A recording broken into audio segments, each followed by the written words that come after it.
लाडका भाऊ असणाऱ्या मुख्यमंत्री प्रशिक्षण कार्य योजनेतले कर्मचारी सध्या वाऱ्यावरच आहेत अशी परिस्थिती निर्माण झाली आहे।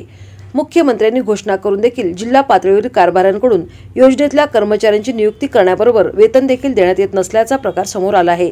त्यामुळे राज्य सरकारने तातडीने याची दखल घेऊन राज्यातल्या 1.25 लाख कर्मचाऱ्यांच्या दृष्टीने महत्त्वाच्या असणाऱ्या निर्णयाची अंमलबजावणी करून अडवणूक होणाऱ्या नियुक्त तातडीने करण्याबरोबर थकीत वेतन देण्यात यावे अशी मागणी सामाजिक कार्यकर्ते आणि मुख्यमंत्री प्रशिक्षण योजना कर्मचारी संघटनेचे पश्चिम महाराष्ट्र प्रमुख तुकाराम बाबा महाराजांच्या नेतृत्वाखाली करण्यात आली आहे। येत्या 5 जूनपर्यंत मागण्यांबाबत सकारात्मक निर्णय न झाल्यास राज्यभर जिल्हाधिकारी कार्यालयासमोर बेमुदत उपोषण करण्यात येईल असा इशारा देखील तुकाराम बाबा महाराजांनी दिला आहे।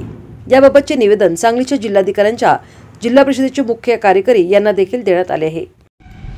माननीय मुख्यमंत्री युवा कार्य प्रशिक्षणार्थी विद्यार्थी जे आहेत पूर्ण महाराष्ट्रातील लाडका भाऊ योजना म्हणून आज महाराष्ट्रामध्ये सगळीकडे 1,34,000 विद्यार्थी काम करतात। ते काम करत असताना 6 महिन्याचा कालावधी त्यांना सुरुवातीला भेटला होता। त्यानंतर मुंबई पायदळी काढल्यानंतर माननीय मुख्यमंत्री देवेंद्रजी फडणवीस साहेब यांनी या लाडक्या भावांना 5 महिन्याची मुदतवाढ सरसकट पूर्ण महाराष्ट्रातील 1,34,000 विद्यार्थ्यांच्यासाठी त्यांनी दिली। पण आज महाराष्ट्रामध्ये जर बघितलं तर काही मुलांना जॉईनिंग करून घेण्यामध्ये व्यत्यय निर्माण होतोय।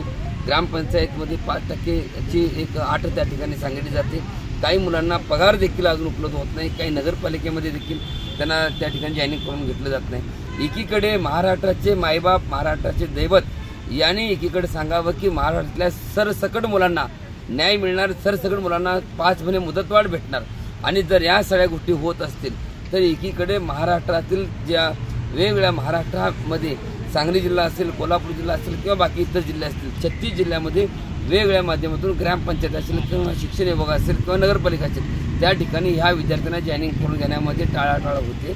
मग जर समजा मायबाप जर सांगत असतील आणि जर कर्मचारी ऐकत नसतील तर हा कुठला कायदा? तर याचं स्पष्टीकरण आणि ह्या मुलाला जर 5 तारखेपर्यंत 5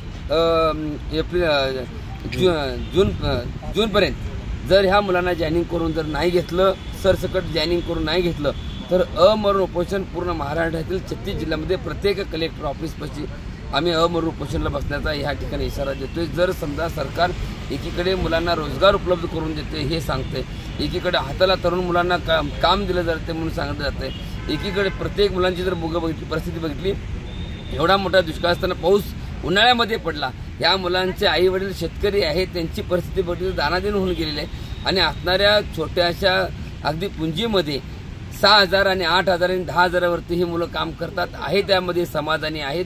तरी देखील ह्या मुलांना अधिकारी वर्ग, ग्रामपंचायत, पंचायत समिती विभाग असेल हे प्रत्येक मंडळी टाळाटाळ करतात। त्या मुलांनी उत्तर भेटण्यात गेल्यानंतर त्या ठिकाणी त्यांना वागणूक त्या लेवलची चुकीची भेटते। त्या मुलांना पगार किती मिळणार आहे, हेलपाटे किती खायला होणार आहे, जन्माहुनी ह्याला आणि पाणी वाहता वाहता मेला अशी परिस्थिती ह्या मुलांची ही मंडळी करत आहेत। माझी प्रशासकांना विनंती आहे, जर 5 तारखेपासून ह्या मागण्या मान्य नाही झाल्या, त्यांचा पगार नाही मिळाला तर माननीय कलेक्टर ऑफिस या ठिकाणी अमरण उपोषण करण्याचा इशारा 1,34,000 विद्यार्थ्यांचं नेतृत्व म्हणून या ठिकाणी मी सांगत आहे। धन्यवाद।